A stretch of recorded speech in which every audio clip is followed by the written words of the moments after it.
Ever find yourself wondering, if someone you love, maybe your husband, is a little too fond of their evening drink? It's a thought that creeps into your mind, right? And honestly, who do you talk to about that? Well, in this deep dive, we're going right there. We're tackling the question, is my husband an alcoholic? Head on. We're digging into research, looking for signs of alcohol use disorder, and figuring out together how to deal with this. And just to be clear, this isn't about pointing fingers. It's about understanding, offering support, and hopefully finding some good in all of this. Going through the research, one thing that really hit me was how hard it can be to even see alcohol use disorder, especially at the beginning. Right, like trying to spot a chameleon, they blend in. It's true. We tend to think someone with a drinking problem will be, well, visibly struggling, losing jobs, broke. But addiction is sneaky like that. Yeah, someone can be high functioning, put on a good show, but be battling this in secret. Absolutely. Which is why catching those early signs, those red flags, is so important. Like the research talked about mood swings, 1 minute fine the next. Oh yeah, like Jekyll and Hyde. Exactly. Or their appearance changes, they're not taking care of themselves the way they used to. It's like something's wrong, but you just can't. You can't quite pinpoint it. Yes. But those outward signs, often they're a peek into something deeper going on. Like, what do you mean? Well, take the mood swings. Could be withdrawal symptoms, Yeah. and not taking care of themselves. Could be that shame, that denial that comes with addiction. It's heavy stuff. So it's like they're hiding in plain sight. And then there's the defensiveness some people get. The research mentioned that too. Like you try to talk to them, and it's like hitting a brick wall. That defensiveness. It's a way to protect themselves, from facing the truth. It's easier to deflect, to downplay, than to actually deal with the fact they might have a problem. And underneath all that, I bet there's just fear So much fear. of being judged, of losing control, of disappointing everyone. It's a vicious cycle. It is. And by keeping it all bottled up, they're just making things harder in the long run. And that's where being able to talk openly and honestly is so crucial, even though it's probably the hardest step to take. Like walking on eggshells, right? You see the signs, but how do you even begin that conversation? Alcohol use disorder. It's not exactly a casual topic. You're telling me it takes finesse, that's for sure. The research stressed that open, honest talk, but also coming from a place of compassion. You got to get that part right. Yeah, compassion is kind of tough when you're scared, maybe even a little mad. The research did give some do's and don'ts for these talks. What were some of the big no-nos? Nagging. Huge one. Easy to slip into when you care, but put yourself in their shoes. Yeah. Imagine being on the receiving end of constant criticism. It would push you away, not bring you closer. Classic case of you catch more flies with honey. Exactly. So instead of you always drink too much, which just puts them on defense. What's a better way to say it? Research suggested more like, hey, I've noticed you've been drinking more and I'm worried about you. Ooh, that's good. Shifts it from blame to concern, right? Opens a door instead of slamming it. And it reminds me of another thing from the research. Alcoholism, it's a disease, not a choice. Big one. Not about willpower, not some moral failing. It's a medical condition, complex, needs real help to overcome. And luckily, there's great resources out there. Most people have heard of Alcoholics Anonymous, right? AA can be a true lifeline.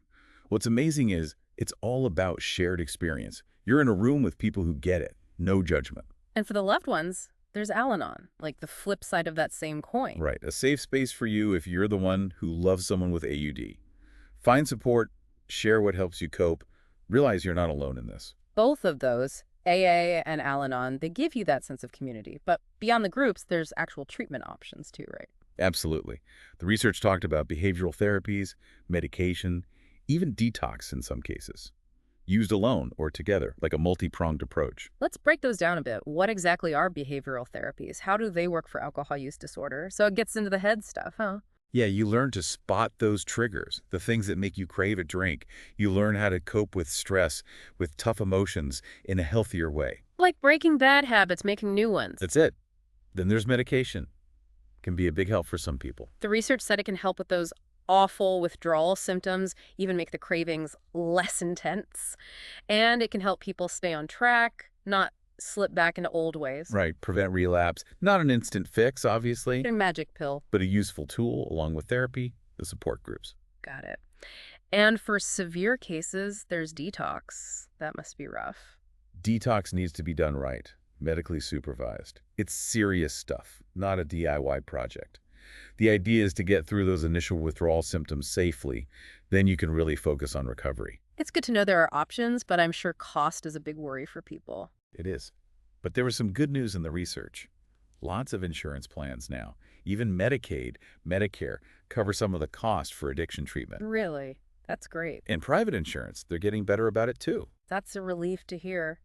What about if someone doesn't have insurance, though, or their coverage isn't enough? Even then, don't give up. Lots of places have sliding scale fees. You pay what you can afford. Yeah. And there are organizations out there that can help people find affordable treatment, sometimes even free. Money shouldn't be the thing stopping someone from getting help. It's so easy to feel lost in this alone, both for the person with AUD and the people who love them. It's a heavy load, no doubt. That's why if you love someone going through this, you got to take care of yourself too. It's true. It's easy to get so focused on them you forget your own needs. You can't pour from an empty cup, right? Got to take care of yourself so you can be there for them in a way that's healthy for both of you. That really hits home. It's like the airplane oxygen mask thing, right? First, then you can help others. What are some things people can do to protect themselves in this kind of situation? Boundaries. Mm. Those are huge. You got to learn to separate yourself from their addiction, not take everything so personally. It's way harder than it sounds, trust me. Oh, I believe it. And sometimes, and this is tough, but sometimes, the most loving thing you can do is walk away. If it gets dangerous, emotionally or physically. The research did say that very clearly. You got to put your safety first. There's no shame in that, even if it means ending the relationship. Wow, so sometimes distance is what they need. Sometimes it's the wake-up call someone needs to finally face the music. And it's not that you're giving up on them, but you have to choose yourself too, your health, your safety. This whole deep dive has been eye-opening, really. So much good information. Just to wrap up, what do you really want our listeners to take away from this? Number one, you're not alone. This is more common than you'd think, and there is no shame in getting help for yourself or the person you love. And do it sooner rather than later. Those early signs, don't ignore them.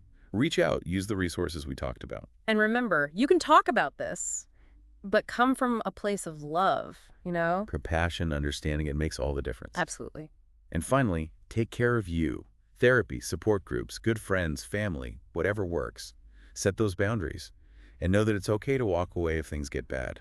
You deserve to be happy and safe too. Such important words. If you had to leave our listeners with one last thought, something to really chew on, what would it be? Imagine you could talk directly to someone struggling with alcohol, or to the person who loves them and is hurting right alongside them. What would give them hope? What do they need to hear most in their darkest hour? Hold on to that question. It might just light the way forward.